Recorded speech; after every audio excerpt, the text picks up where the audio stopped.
मैं मुक्त होना चाहती हूँ और ऐसा मुक्त होना चाहती हूँ कि फिर कभी इस संसार में न आऊं। ये 84 लाख के गेड़ में फिर कभी न पड़ूं। कृपया मार्गदर्शन कीजिए।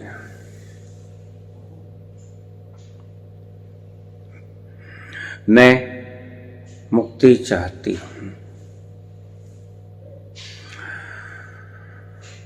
ये चाहना चाहे धन का हो, पदवी का हो, प्रतिष्ठा का हो या किसी अन्य वस्तु विशेष का,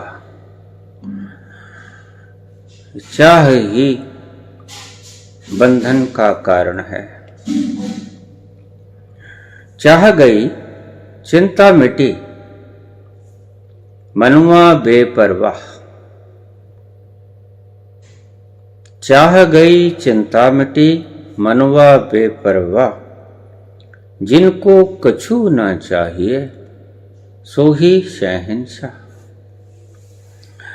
जिनको कुछ नहीं चाहिए, जिनको मुक्ति भी नहीं चाहिए,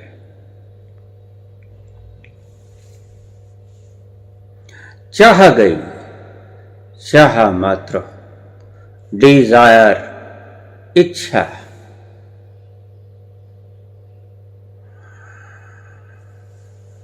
चाह गई चिंता मिटी। चिंता ऐसा कूड़ है। चिंता चिता द्वेर मध्ये, चिंता एव गरियसी। चिता दहती नरजीवः, चिंता दहती जीवतः। चिंता और चिता में फर्क एक बिंदी का है। चिता के ऊपर बिंदी लगा दो, चिंता हो जाएगी। चिंता चिता द्वेर मध्य, चिंता एव गरियसी। चिता दहती निर्जीव है। चिता मुर्दों को जला देती है। जब कोई मर जाता है, हम शमशान में जाके उसे चिता के समर्पित कर देते हैं। चिंता दहती जीवतः। लेकिन ये जो तुम चिंता के वश में होके रात भर करवटें बदलते हैं,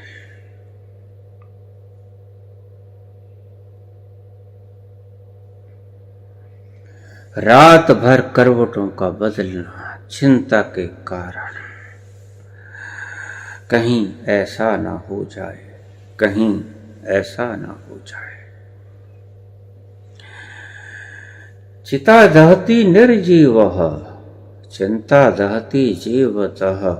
जीवत पुरुष को जला देती है, जीवत मनुष्य को जला देती है। स्त्री पुरुष चिंता की भेंट चढ़ जाते हैं। जो आया, पहले तुम चिंता की भेंट चढ़ते हो, फिर चिंता तुम्हें चिता के भेंट कर देती है। चिता चिंता चिता द्वैर मध्य, चिंता एव गरियसी। चिता दहती नरजीवः, चिंता दहती जीवता। यह इच्छा चिंता में तब्दील हो जाती है जब उस इच्छा में व्यवधान पैदा हो जाए।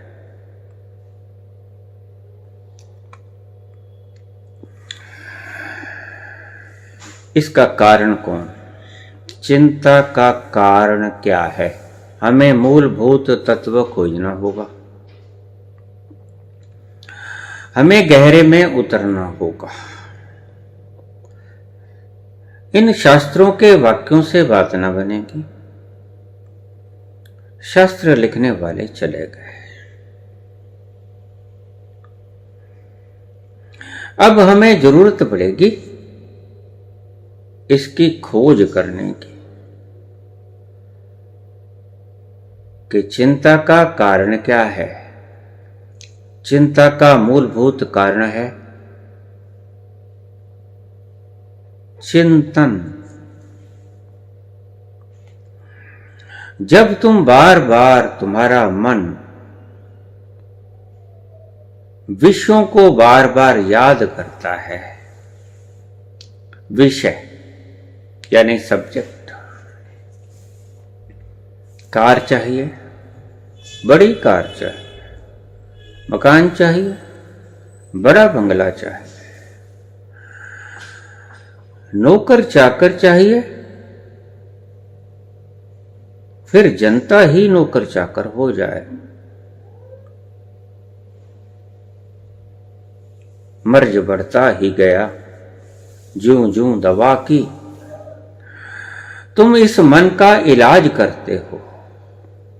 मर्ज बढ़ता ही गया, मर्ज बढ़ता जाता है ज्यों ज्यों दवा की, जैसे जैसे तुम दवा करते हो। मन ने कहा मकान चाहिए, तुमने मकान डाल लिया। पड़ोसी ने कोठी डाल ली, बंगला डाल लिया। फिर तुम्हारा मन कहेगा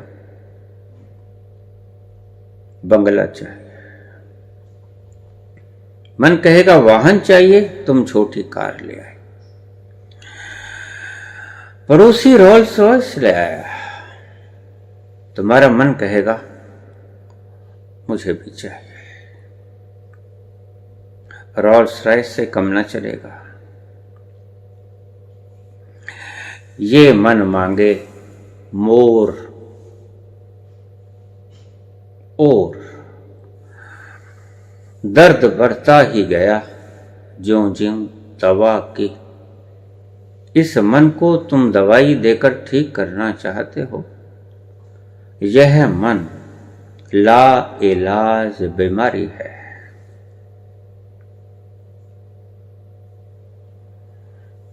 इच्छाओं का उत्पादक, विषयों का उत्पादक ये मन है।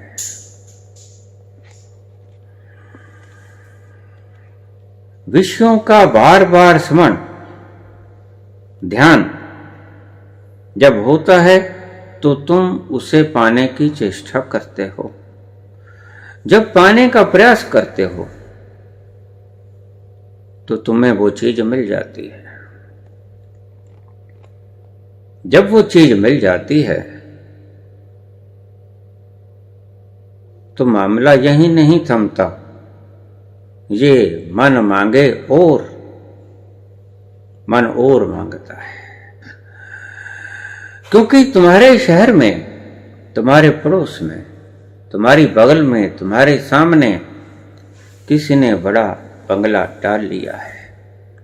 मुझे भी बड़ा बंगला चाहिए, मैं नंबर 1। तुमने बच्चों का बचपन विनष्ट कर दिया अपनी आकांक्षाओं के कारण। तुमने डॉक्टर बनना चाहा, इंजीनियर बनना चाहा, प्राइम मिनिस्टर बनना चाहा, चीफ मिनिस्टर बनना चाहा, विधायक बनना चाहा, तुम न बन सके। बच्चों के ऊपर ये भार थोप दोगे।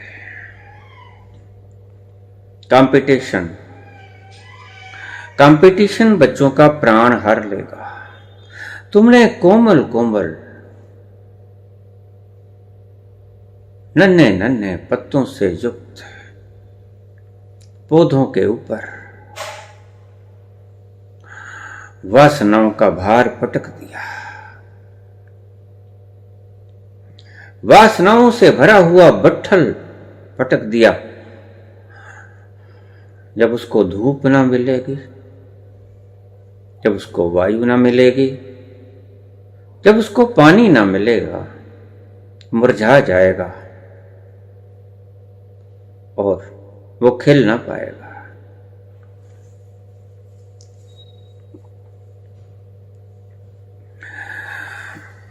फूल तो 2 दिन बहारां जां फिजां दिखला गए। फूल तो 2 दिन बहारें जां फिजां दिखला गए। हसरत तो उन गुंचों पे है जो बिन खिले मुरझा गए। हसरत तो उन गुंचों पे है जो बिन खिले मुरझा गए। तुम इन बिन खिले हुए कलियों को, जो अभी फूल नहीं बनते, तुम्हारी अपेक्षाएं तुम्हारे जीवन में तुमने सोची पूरी नहीं हुई, प्रयास किया, पूरी नहीं हुई, तुम बच्चों के सिर के ऊपर ये टोकरा रख देते हो। बच्चों का विकास अवरुद्ध हो जाता है। प्रतियोगिता प्रतियोगिता प्रतियोगिता, बच्चों को तुम जीने नहीं देते।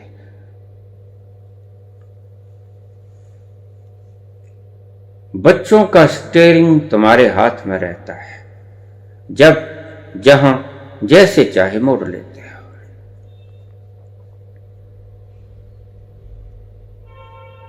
बच्चा चाहता मैंने खिलाड़ी बनना, तुम कहते नहीं साइंटिस्ट बनना।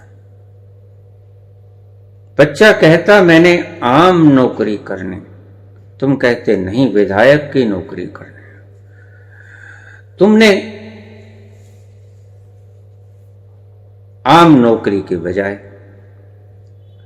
प्रमुख सेवक की नौकरी तुमने चुनी। अपनी आकांक्षाओं को नन्हे बच्चों पे गिरा दिया।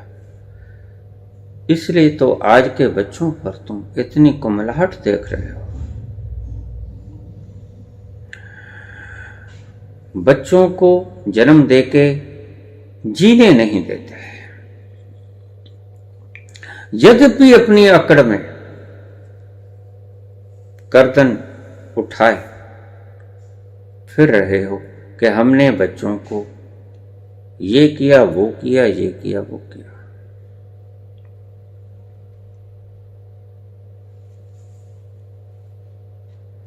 विषयों को जब मन बार बार दोहराता है,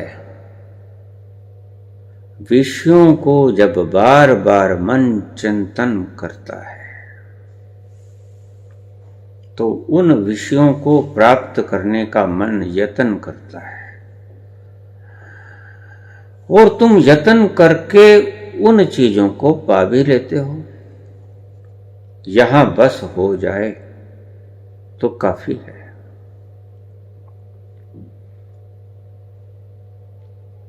ये आपकी जरूरत है। मकान आपकी जरूरत है, खाना आपकी जरूरत है, वस्त्र आपकी जरूरत है। आपको मिल गया, आपने प्रयास किया, लेकिन उसके बाद जागृत हुआ आपका कंपटीशन। जरूरत पूरी हुई तो प्रतियोगिता शुरू है। ढंग से समझ लेना, ध्यान से समझ लेना इन बातों को। ये अष्टावक्र के सूत्र हैं, जिन्होंने सहज से परमात्मा को पाने का तरीका बताया। जो कहते कि हे जनक, एक पायदान से दूसरे पायदान तक घोड़े पर बैठने के लिए वक्त जितना चाहिए, मैं उतने समय में तुम्हें समाधिस्थ कर दूंगा, संबोधिग्रस्त कर दूंगा।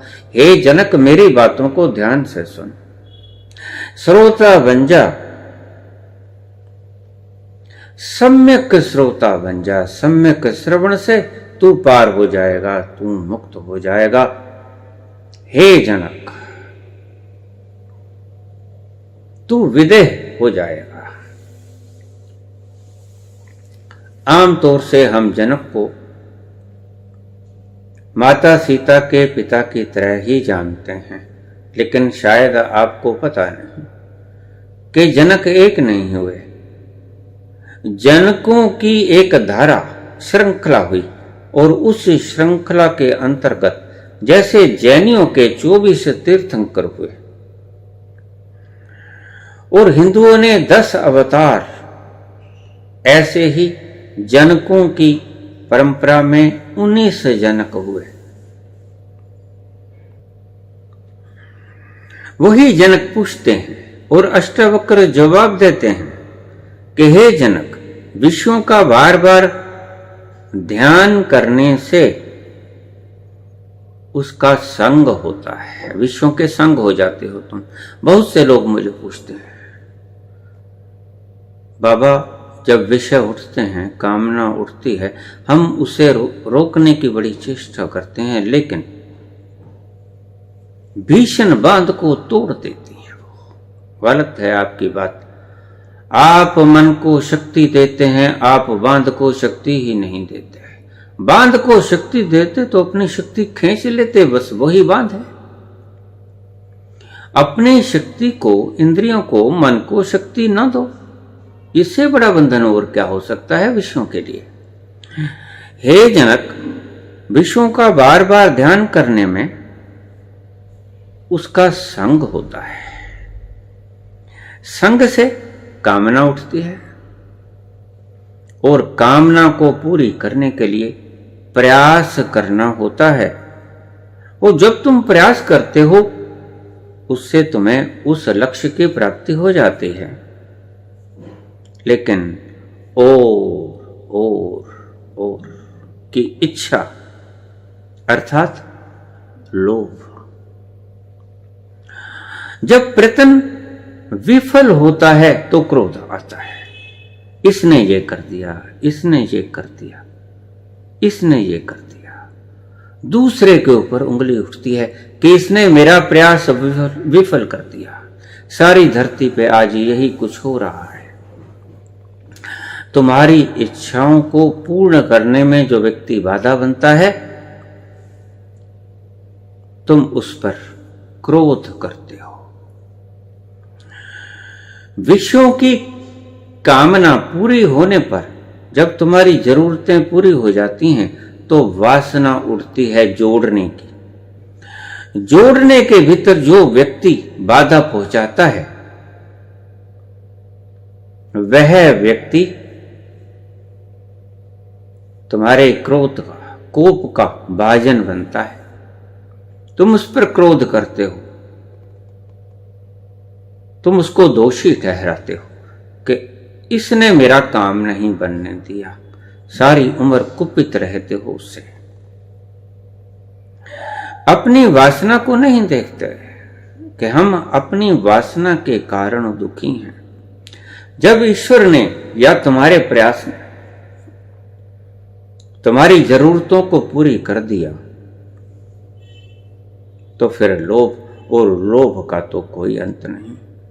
लोभ ईश्वर की तरह बेअंत है, उसका कोई और छोर नहीं, वो कहीं रुकता नहीं। पहले तुम अपने शहर में अमीर होते हो 1 नंबर, फिर तुम अपने राज्य में होते हो, फिर तुम अपने मुल्क में होते हो, फिर तुम एशिया में होते हो, फिर तुम वर्ल्ड में होते हो नंबर 1। लेकिन जैसे ही तुम वर्ल्ड में नंबर 1 होते हो तो तुम चौकीदार बन जाते हो। उस 1 नंबर पर पहरा देना है। सदा जागते रहते हो इन कामनाओं की पूर्ति के लिए, कहीं 1 नंबर से खिसक के दूसरे नंबर पर ना जाऊं। ये महाभारत आजीवन चलता ही रहता है। कब लोगे सुख की सांस? कौन लेगा सुख की सांस? जिनके लिए कमाया तुम चले जाओगे, यही कुछ क्लेश करने वाले वो भी हैं, क्योंकि उन्होंने जो अपने मां बाप से सीखा वो ही तो वो करेंगे। जैसे संस्कार पाएंगे, जैसे अपने माता पिता को आसपास के वातावरण में करते देखा, वैसे ही प्रयास वो करेंगे। 1 नंबर पर टिके रहने का प्रयास करेंगे। लेकिन कौन यहां रुक पाया है 1 नंबर होकर? आखिर में बड़ी बड़ी छातियों वाले भी धराशायी हो जाते हैं। सिकंदर गिर जाते हैं धरती पर, माटी खाक में मिल जाते हैं। न कर इतना तकव्वर जहां एक रोज फानी है, यहां से आला हो गुजरे ना कुछ बाकी निशानी है। बहुत अभिमान होता है तुझे।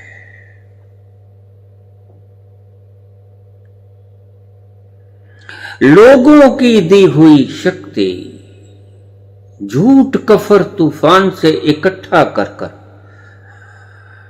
उन्हें दुख देने की चेष्टा करते हो। तुम्हारी प्रज्ञा समाप्त हो चुकी है। बुद्धि मलिनता इसी को कहते हैं। जैसे कोई व्यक्ति तुम्ही से पैसे ले ले और रिवॉल्वर ले आए और उसी रिवॉल्वर से तुम्हें मार दे, ये धृष्टता है, ये मूर्खता तो है ही, ये धृष्टता है। तुम अमर होना चाहते हो, मनुष्य अमर होना चाहता है। अमर होने के दो तरीके हैं। एक शक्ति अर्जित कर लो, बस तुम सिर्फ यही तरीका जानते हो। उस शक्ति से भय उत्पन्न करो, डराओ। उस डर से लोगों के दिमाग पर तुम छा जाओगे। लेकिन याद रखना, लोगों के दिमाग पे छा जाओगे, एक और भी तरीका है अमर होने का। इस तरह शक्ति, लोगों की शक्ति झूठ कफर तूफान से इकट्ठी करके जो तुम अत्याचार करोगे, उन कठिन पापों का परिणाम और संस्कार बीज रूप में तुम साथ ले जाओगे, कभी भोगना पड़ेगा। ये अभी जन्म से ही लोग अपाहिज, दुर्बुद्धि, मलिन बुद्धि पैदा होते हैं। मुझे लोग अक्सर पूछते हैं, बाबा इतना अन्याय ईश्वर की सृष्टि में क्यों होता है? आप तो कहते हैं कि वो परम दयालु है।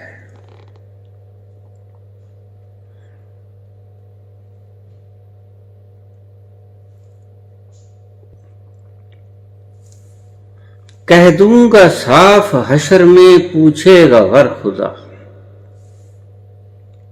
कह दूंगा साफ हशर में पूछेगा गर खुदा, लाखों गुनाह किए तेरी रहमत के जोर पे। पूछेगा अगर हशर में,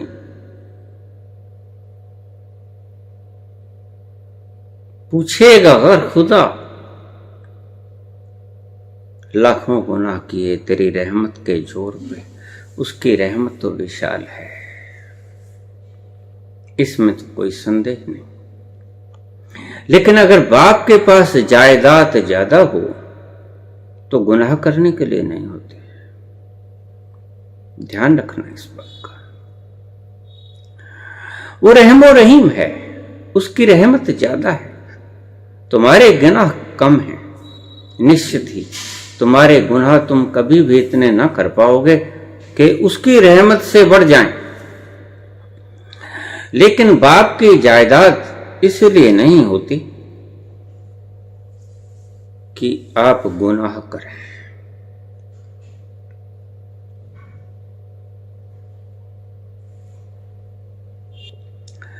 कह दूंगा साफ हशर में पूछेगा गर खुदा, लाखों गुनाह किए तेरी रहमत के जोर पे।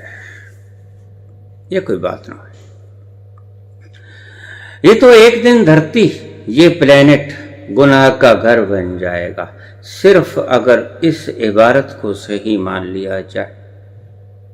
फिर तो सभी गुनाहगार होंगे उसकी रहमत का आधार लेकर। कह दूंगा साफ हशर में पूछेगा गर खुदा, हमने तेरा हशर नहीं स्वीकार करना है। तू दुख देगा लेकिन दुखी नहीं होना चाहते। क्यों? लाखों गुनाह किए तेरी रहमत के जोर पे। फिर तू रहमो रहीम क्या हुआ, कर्मो करीम क्या हुआ अगर तू माफ ना कर सका? अगर इसे सिद्धांत के रूप में ले लिया जाए तो मैं समझता हूं कि धरती को नर्क बनाने में ज्यादा वक्त लगने वाला नहीं है। अभी मैंने कल एक खबर सुनी, सऊदी अरेबिया में एक विश्व रिकॉर्ड बनाया, world record. Guinness book of world record में दर्ज किया गया। क्या दर्ज किया गया? बड़ा अजूबा नया रिकॉर्ड बनाया सऊदी अरेबिया में। क्या रिकॉर्ड बनाया गया? 81 व्यक्तियों को एक साथ फांसी पे लटका दिया गया। यह विश्व रिकॉर्ड है।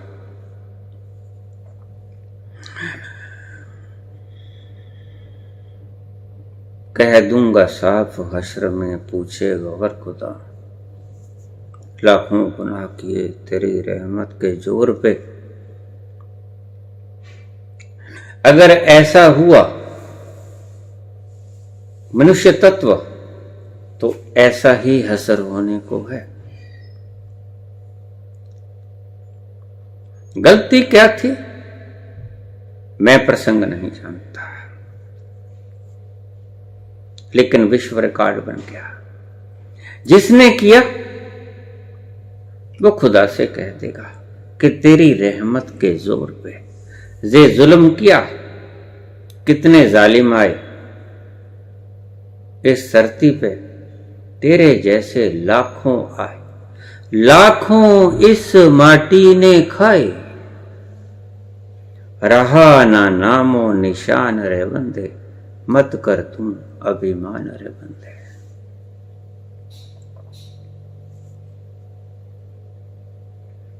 एक दूसरा भी तरीका होता है अमर होने का। ये तो एक तरीका है, लेकिन ये कोई तरीका नहीं है। ये उसकी रहमत की आड़ में बेईमान चालें हैं। ये बेईमानी है। जिन्होंने तुम्हें शक्ति दी उन्हीं का शक्ति का बल प्रयोग करके उन्हें टांग दिया गया। 81 व्यक्तियों को सऊदी अरेबिया में एकदम एक साथ।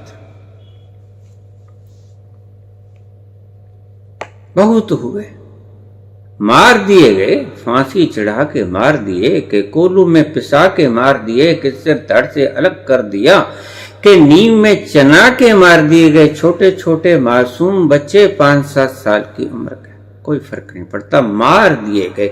मुझे अक्सर लोग कहते हैं कि अपना अपना ही होता है।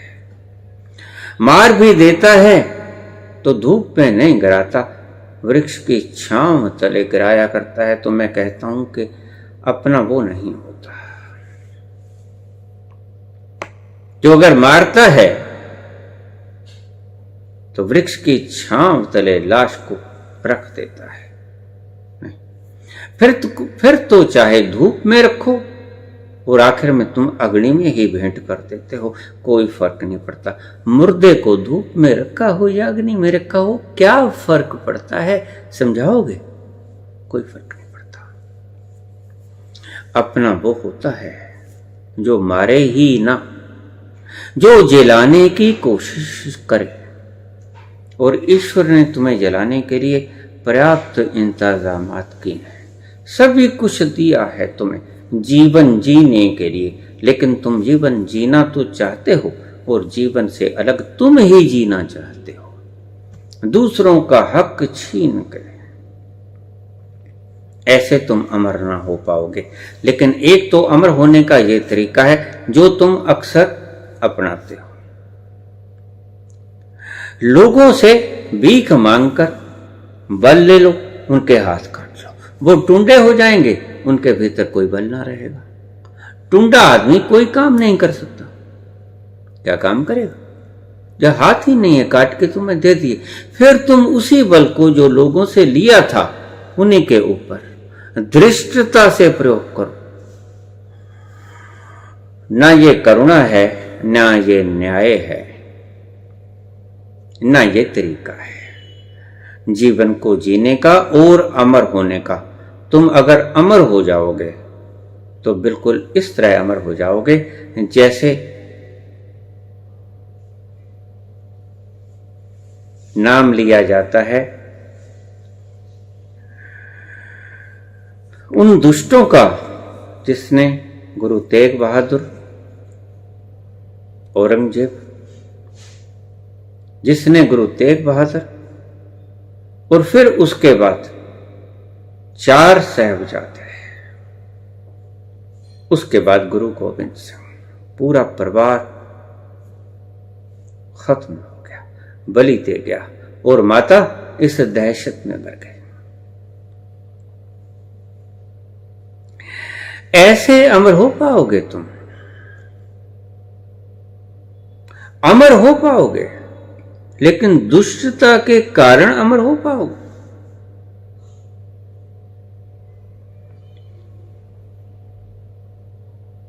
जैसे हम एक राजा को मूर्ख राजा कहते हैं, वो भी अमर है। मोहम्मद तुगलकी फरमान, उसे हम मूर्ख राजा कहते हैं, और वो तो बड़ा समझदार था अपने आप में। खुद को तो कोई व्यक्ति मूर्ख नहीं कहता, और जो व्यक्ति खुद को मूर्ख कहता है वो ज्ञानी हो जाता है। ज्ञानी और मूर्ख में कोई ज्यादा भेद नहीं हुआ करता देखने में। मूर्ख सचमुच का मूर्ख होता है, और ज्ञानी अपने आप को मूर्ख कहता है, बस इतना ही फर्क है। होता ज्ञानी। एक तो इस तरह से तुम अमर हो जाओगे, लोगों से शक्ति लेकर उन पर अत्याचार करो, तुम्हारा नाम वर्षों तक याद रहेगा, लेकिन याद रहेगा कुकृत्यों के कारण, तुम्हारे पापों के कारण, तुम्हारी जालिमाना हरकत के कारण। दूसरा भी तरीका है अमर होने का, वो क्या है? दूसरा तरीका है कि खोपड़ी पर तुम अंकित ना हो, हृदय पर अंकित हो जाओ। दिलों पर राज करो तो भी अमर हो जाओगे, लेकिन यह तरीका बड़ा मुश्किल है, क्योंकि तुमने कभी प्यार तो सिखाया ही नहीं। प्यार तुमने सिखाया ही नहीं, नफरत तुमने सिखाई। और ये सभी नफरतों के नतीजे हैं जो 81 आदमी यकदम फांसी पे चढ़ा दिए जाते हैं। लाखों गुनाह किए तेरी रहमत के जोर पे।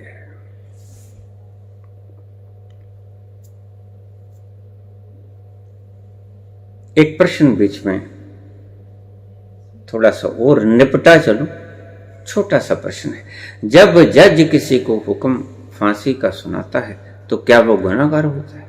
क्योंकि उसके हुक्म के कारण ही व्यक्ति मरता है। हाँ, वो गुनाहगार होता है।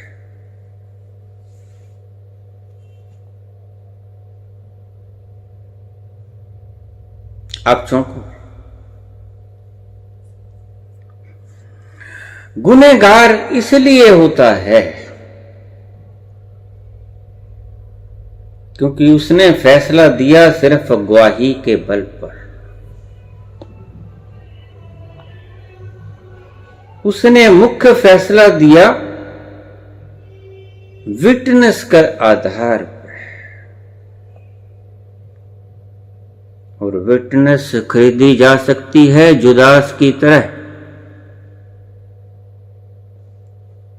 जुदास खरीदा गया था, परम सेवक था ईसा का।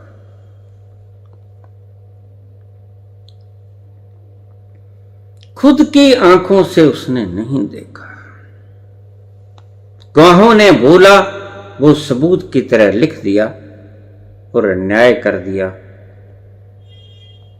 अगर तो उसने वो न्याय करने के लिए कुछ धन लिया है तो फिर तो और भी ज्यादा गुनाहगार है। लेकिन अगर उसने धन नहीं लिया, वैसे ही फैसला दे दिया, फिर भी वो गुनाहगार है।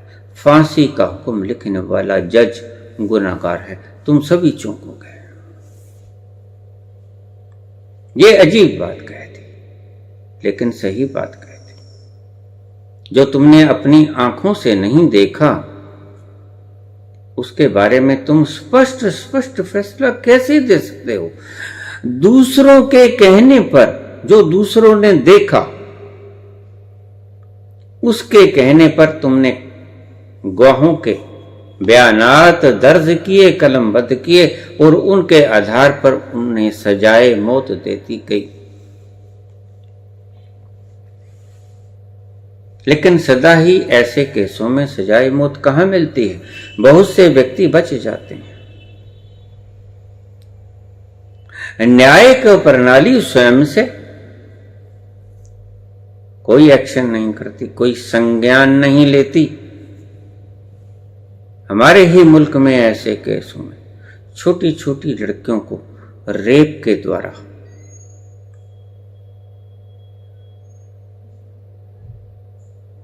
विकृत किया गया, फिर उनकी लाशों को जलाया गया। कोई सबूत नहीं, कोई गवाह नहीं, कोई दंड नहीं, न्याय की तो बात बहुत दूर ही, फैसला ही नहीं आया, छिन्न भिन्न कर दिया गया।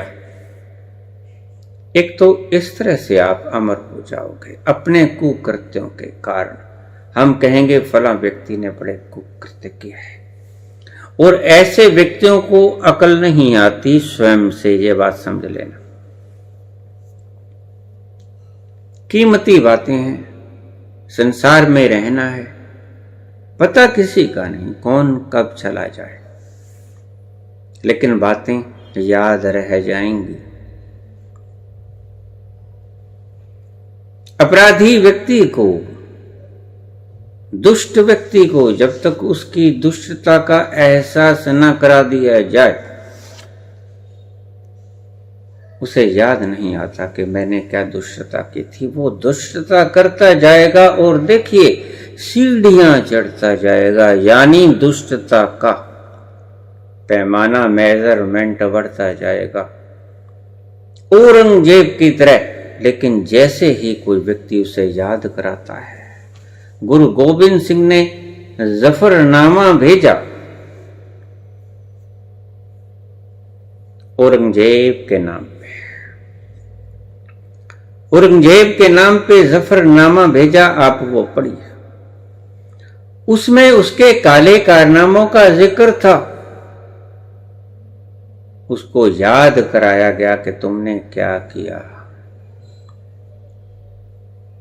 किन्हीं गहरे क्षणों में वो अपने अंतस में उतर गया, और जैसे ही अंतस में उतर गया, भीतर बैठी आत्मा ने विद्रोह कर दिया और उसने चारपाई पकड़ ली।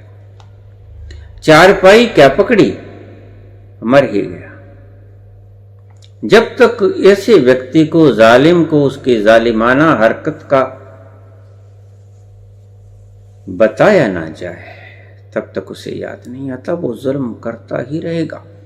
अगर हिटलर को सेनाओं ने घेरा ना होता, मुल्कों ने इकट्ठा होकर उस पर अटैक ना किया होता, बड़ी कोशिश की, तृतीय विश्व युद्ध में उसकी सेनाओं ने, उनको हुक्म था कि जहां से गुजरो वहां से कनक को आग लगा दो ताकि आने वाले फौजी भूखे मर जाएं।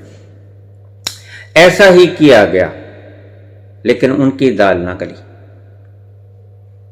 किसी तरह से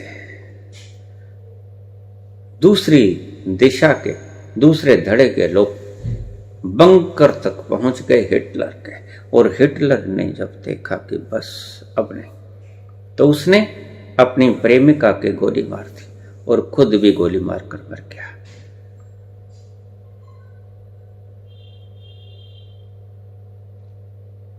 जालिम को उसकी जालिमाना हरकत याद करानी पड़ती है।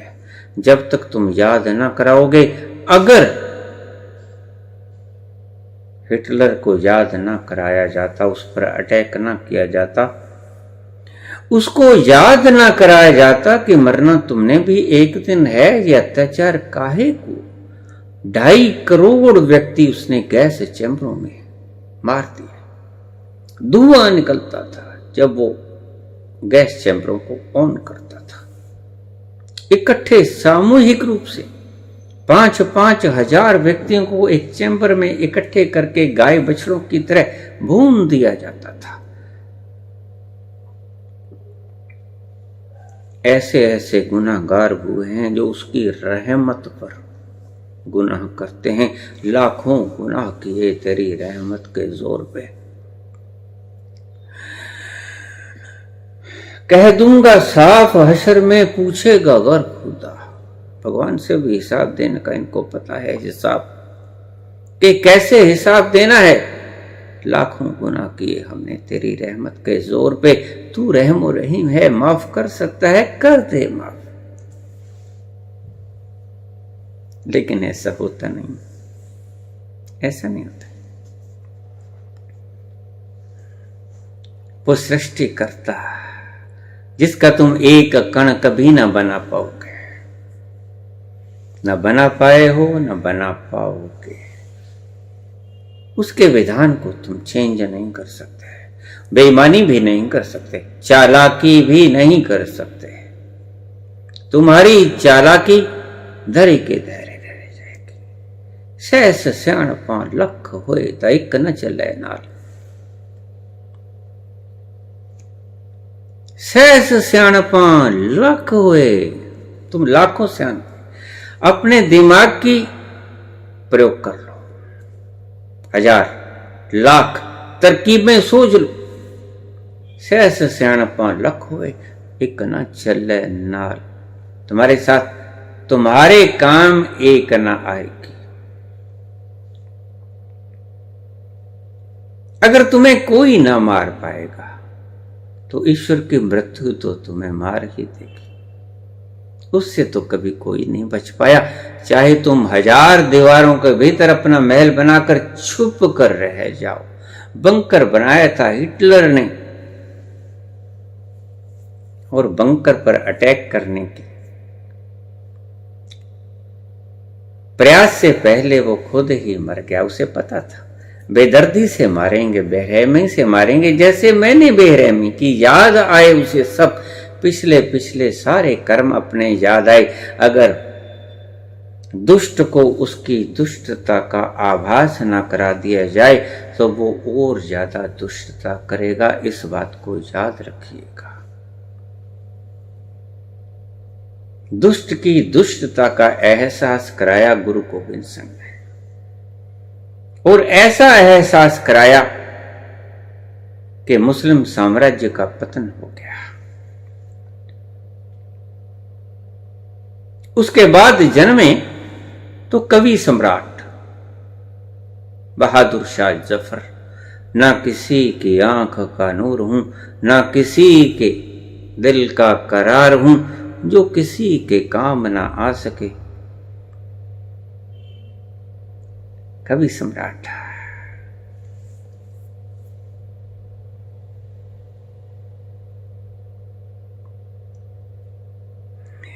कवि हृदय सरल हृदय होते हैं।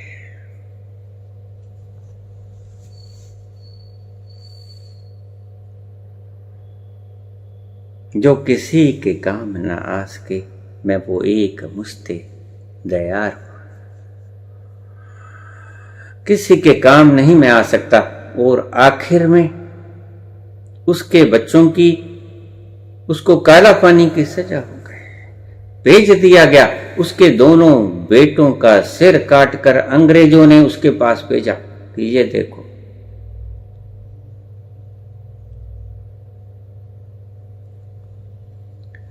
बाप के कुकृत्यों का परिणाम पुत्र को देखना पड़ा। अपने दोनों बेटों का थाली के भीतर सजा हुआ सर धड़ से अलग किया, अंग्रेजों ने उसके पास भेजा।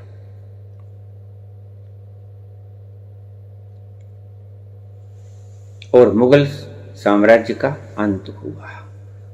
लेकिन हम गुलाम होने की इच्छा रखते हैं, सदा फिर से गुलाम हो गए। क्या कहते हैं अष्टावक्र? तदा मुक्तिर यदा चित्तम न वांछति न शोचति, न मुंचता गृहणाति न रिष्यति न कुप्यति। मुक्ति का क्या अर्थ है? मुक्ति का अर्थ है जब चित्त कुछ न मांगे।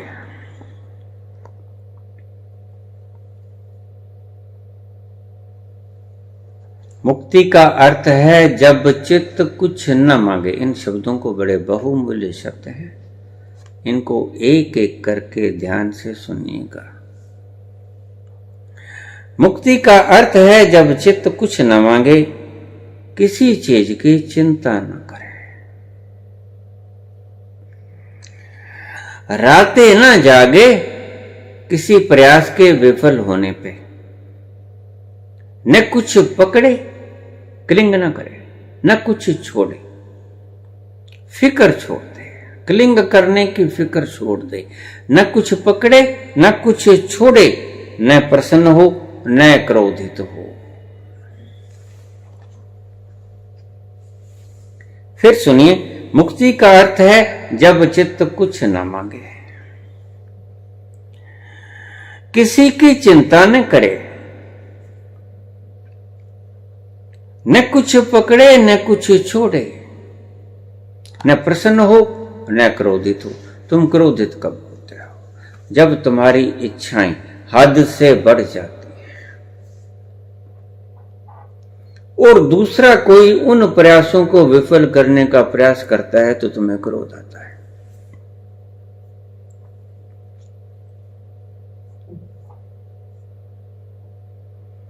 उस क्रोध के क्षण में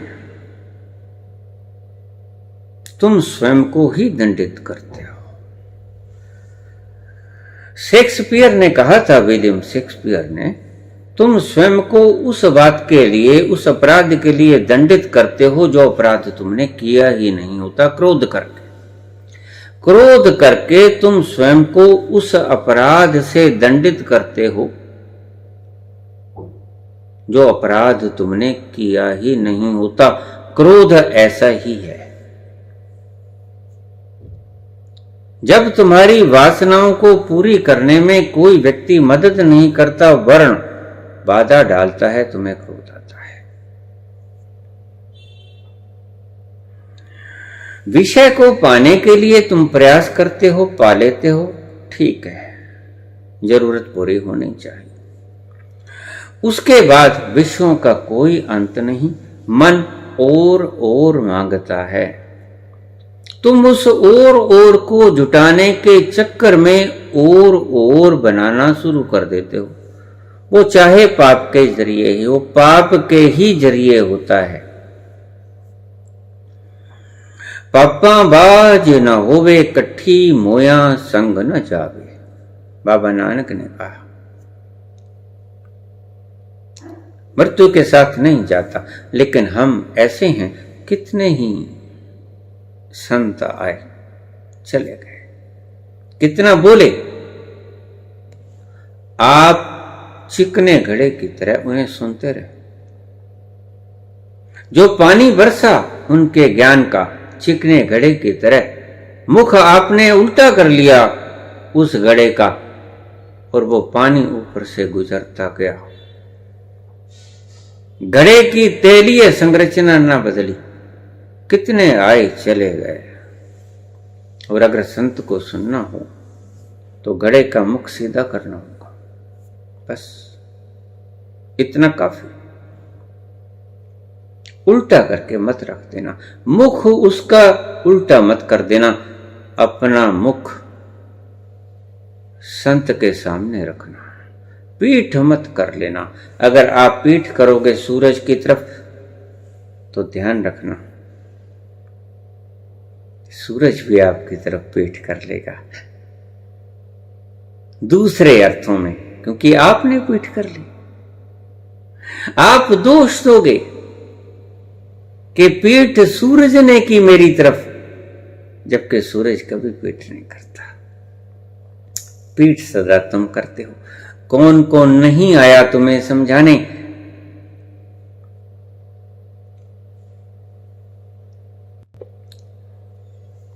कौन कौन नहीं आया? रैदास आए, कबीर आए, महावीर आए, बुद्ध आए, कृष्ण आए, राम आए, कौन कौन नहीं आए तुम्हें समझाने के लिए? संत ज्ञानेश्वर आए, एक नाथ आए, बाबा नानक आए। कितने आए, चले, तुम्हारा चिकना घड़ा वैसे ही बना रहा, और तुम सबको सुन के कहते हो कि वो है ही नहीं, इसके बारे में ये बात करते, उनको ही तुम पागल का दर्जा दे देते हो। तो फिर वो जो बोले, वो बोले नहीं, भूखे आपकी दृष्टि से, क्योंकि जब आपने अमल ही नहीं किया तो वो बोले नहीं, वो भूखे।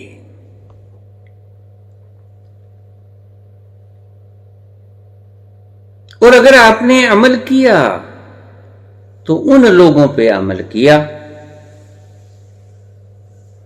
जो वाकई ही भूखे।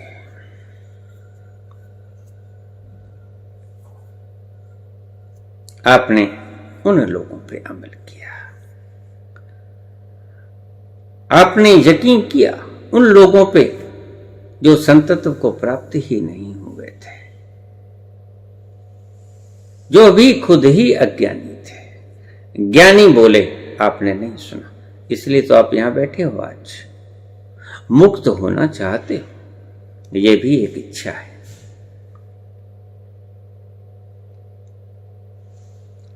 ये भी एक इच्छा है कि आप मुक्त होना चाहते हैं।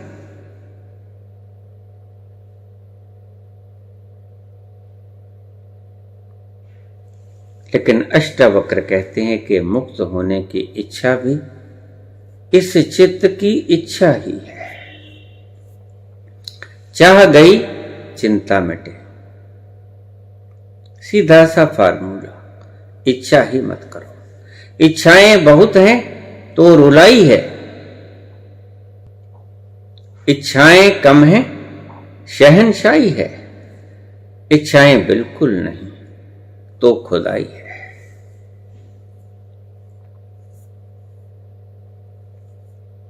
ये इच्छा ही मूलभूत कारण है तुम्हारे दुखों का। और इच्छा किस में उत्पन्न होती है? मन में उत्पन्न होती है। और मन को कौन चलाता है? मन को तुम्हारी शक्ति चलाती है। अगर इन इच्छाओं को समाप्त करना है तो मन को शक्ति देना बंद कर दो। मैंने पहले भी इस वचन में कहा था, आज अष्टावक्र भी यही बात कहते हैं। मुक्ति का अर्थ है जब चित्त कुछ ना मांगे, यानी मन कुछ ना मांगे, मन स्वयं से ही संतुष्ट हो जाए, मन न रहे, मन समाप्त हो जाए, अमन की स्थिति आ जाए, अमन शांति। किसी की चिंता मत करे, चिंता ताकि कीजिए जो अनहोनी होए, बाकी चिंता क्यों करे जो होनी सो होए। अगर कुछ अनहोनी होती है इस संसार में तो उसकी चिंता करनी जायज है, लेकिन कबीर कहते हैं कि उसकी चिंता क्यों करते हो, जो होना है वो होके रहता है। फिर उसकी चिंता करने का प्रयोजन? कोई प्रयोजन नहीं। अष्टावक्र कहते हैं किसी की चिंता ना करे, न कुछ पकड़े, न कुछ छोड़े, न प्रसन्न हो, न कुपित हो। प्रसन्न तो होते हो जब तुम्हारे प्रयास में और जोड़ने के प्रयास में कोई व्यक्ति सहयोग देता है, और कुपित तब होते हो जब तुम्हारे और जोड़ने के प्रयास में कोई व्यक्ति बाधा बनता है।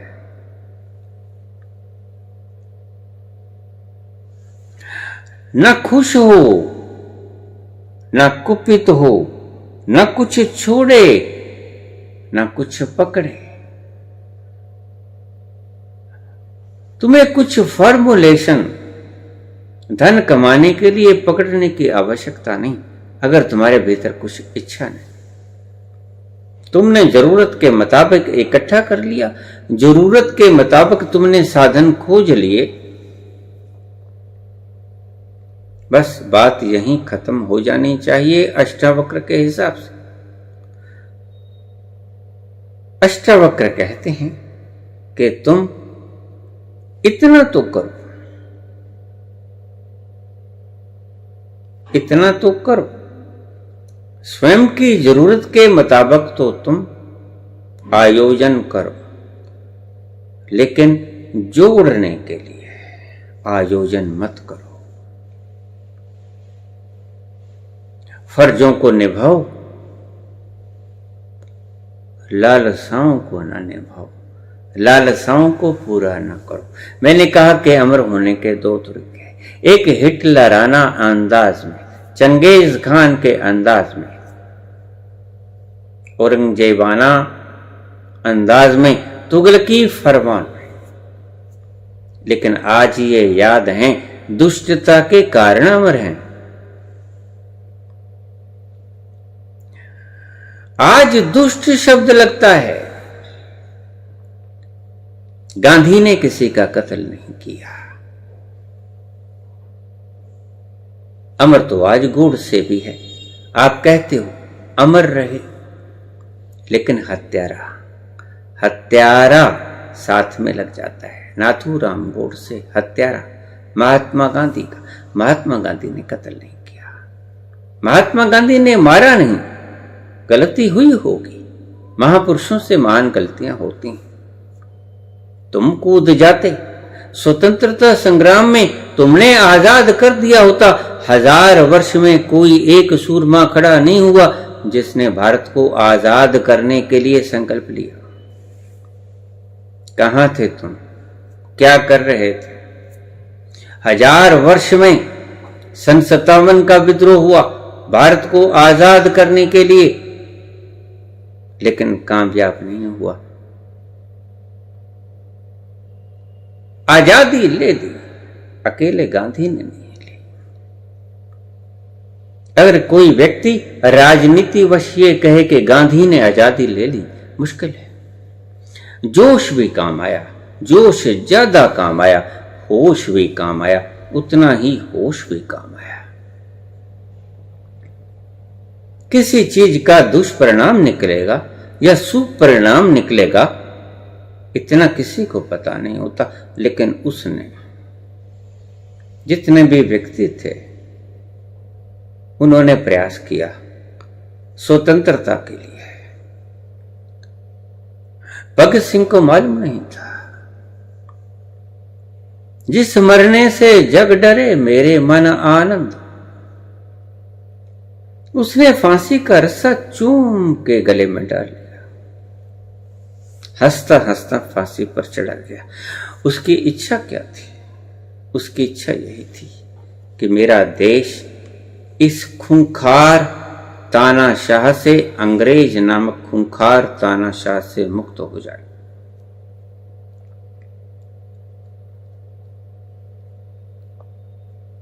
सभी ने इकट्ठे जोर लगाया। यूनिटी में ही स्ट्रेंथ होता है। सभी ने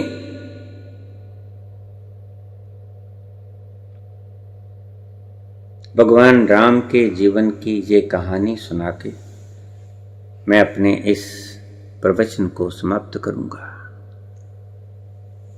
भगवान राम लंका तक पहुंचने के लिए पुल का निर्माण कर रहे थे। नल, नील आदि, हनुमान आदि सभी, रीछ, वानर, मनुष्य सभी एक एक पत्थर उठा के पुल का निर्माण कर रहे थे। एक छोटी सी गिलहरी पानी में जाती, गीली होके आ जाती, रेत में लौटती और उस रेत को आकर उस पुल के ऊपर अपने शरीर को हिलाती और वो रेत गिर जाता उसमें।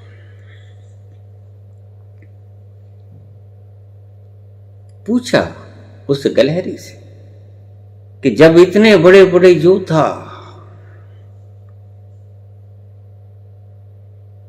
लगे हुए हैं तो तुम्हारे इस छोटे से प्रयास से क्या होने को है?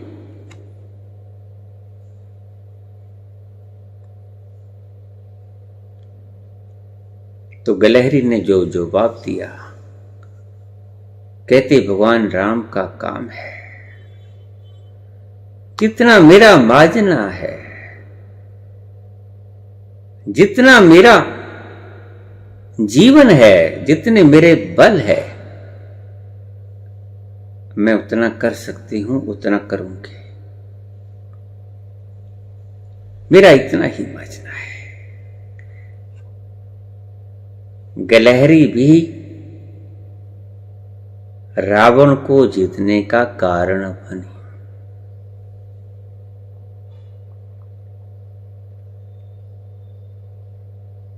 वो भी रावण को जीतने का कारण बनी, क्योंकि उसने भी कुछ तो किया ही होगा।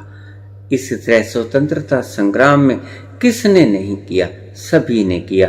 सिर्फ उन्होंने नहीं किया जो अड़चन डालते रहे कि कहीं देश आजाद ना हो जाए। वो सुरक्षा प्रहरी की तरह खड़े रहे कि कहीं देश आजाद ना हो जाए।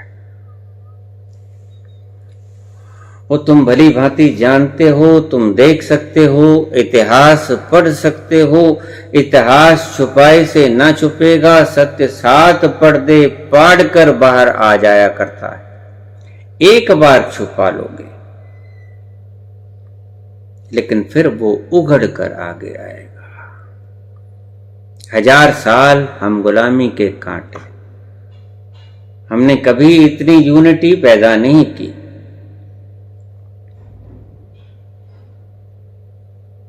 यूनिटी पहली बार पैदा हुई। हां, कोई तो होता है चलाने वाला, मुखिया कोई तो बनना ही पड़ता है। गांधी ने कहा भारत छोड़ो अंग्रेजों, सभी लोग उसके साथ हो गए। सहयोग जीसस ने किया, वो सभी लोग स्वतंत्रता सेनानी कहलाए। सभी को इस बात के लिए पुरस्कृत किया जाना चाहिए।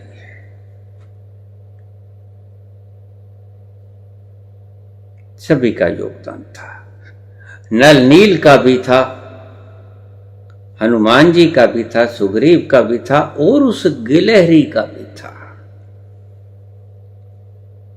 और देखिए, जिस वृक्ष के फल खाए हूं उसके साथ गद्दारी नहीं करनी चाहिए। एक छोटी सी कहानी।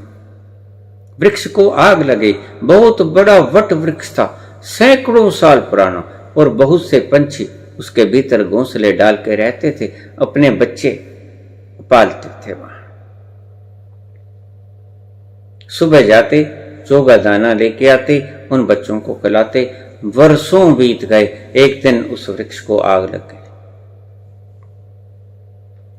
धू धू करके जल रहा है वृक्ष।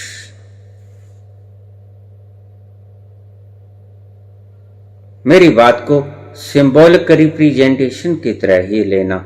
इसके भीतर कुछ तथ्य छुपे हैं, वो आप खुद ही समझ लेना। ये जलेबी का भीतर का रस आप खुद ही पहचान लेना कि मैं बोलना क्या चाहता हूं।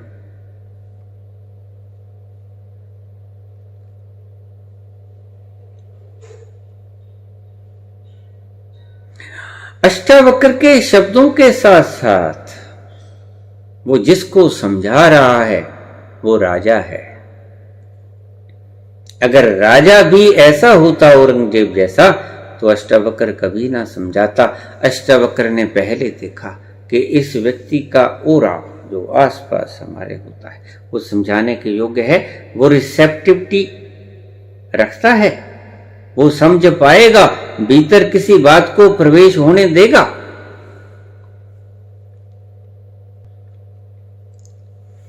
वृक्ष को आग लग गई, धू धू करके जल रहा है। सभी पंछी उसके भीतर बैठे उड़े नहीं,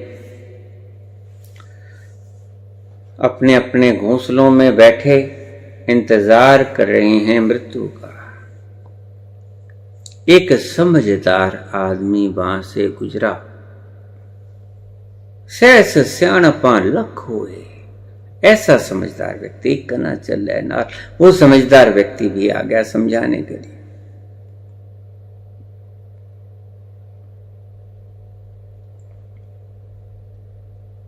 आग लगी इस वृक्ष को, जलने लगे हैं पात। तुम क्यों जलते पंछियों जब पंख तुम्हारे साथ। हे पंछियों, इस वृक्ष को आग लगी, आपको पता है। इसका धुआं और इसका सेक आपको प्रभावित करने लग गया है। तुम क्यों बैठे हो? तुम उड़ जाओ, तुम्हारे साथ पंख हैं, तुम उड़ सकते हो, ये वृक्ष तो नहीं उड़ सकता। He is unable to fly, लेकिन आप उड़ सकते हो क्योंकि तुम्हारे साथ पंख हैं। आग लगी इस वृक्ष को, जलने लगे हैं पात। तुम क्यों जलते पंछी हो जब पंख तुम्हारे साथ। लेकिन वो पंछी क्या बोलते हैं? फल खाए इस वृक्ष के। पुश्तैनी, हमारे बाप दादे परदादे, छोटी छोटी जिंदगियां होती हैं पंछियों की। सभी ने घोंसले बनाए यहीं पे, हम भी यहीं पे जन्मे, यहीं पे बड़े हुए, यहीं पे उड़ना सीखा। इसी की अमानत, इसी की बदौलत। फल खाए इस वृक्ष के, बीठन भरे हैं पात। और चोगा दाना खा के जब बीठ की तो इन पत्तों के ऊपर ही हमने बीठ कर दी। ये सभी पत्ते हमारी बीठों से भरे पड़े हैं। फल खाए इस वृक्ष के, बीठन भरे हैं पात। उड़ना हमारा धर्म नहीं। फल खाए इस वृक्ष के, बीठन भरे हैं पात। उड़ना हमारा धर्म नहीं, जलेंगे इसके साथ। ऐसा भी होता है, ऐसा ही होना चाहिए। आज सरहद पे जो लोग मर जाते हैं, वो मरने के लिए उतावले होते हैं। वो रेजिमेंट कहती है हमें भेजो, वो रेजिमेंट कहती है हमें भेजो।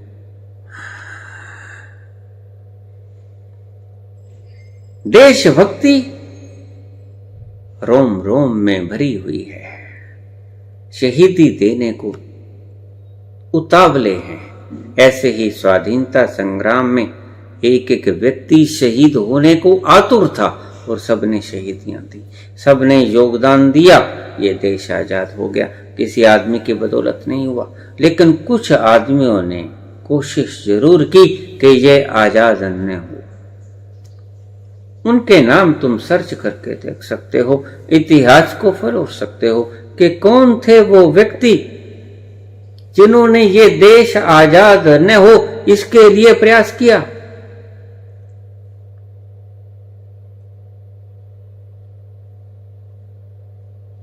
उन्हीं का जय जयकार करके आज वो गद्दियों पे बैठे हैं।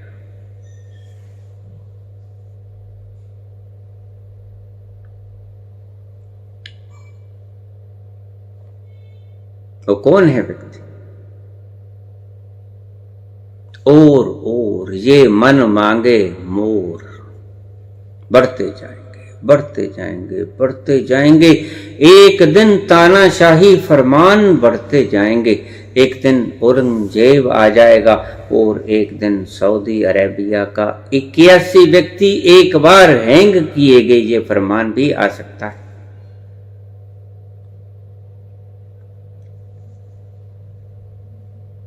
ये व्यक्ति के मनोस्थिति है। आपको समझाता हूं, एक साइकोलॉजिकल व्यवस्था है मन की। अगर उस व्यक्ति को रोका ना जाए, अपराधी को उसके अपराध याद ना कराए, याद आएंगे।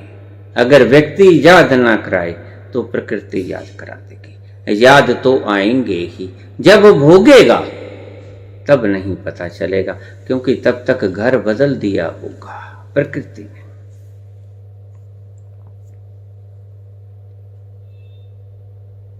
घर बदल दिया होगा।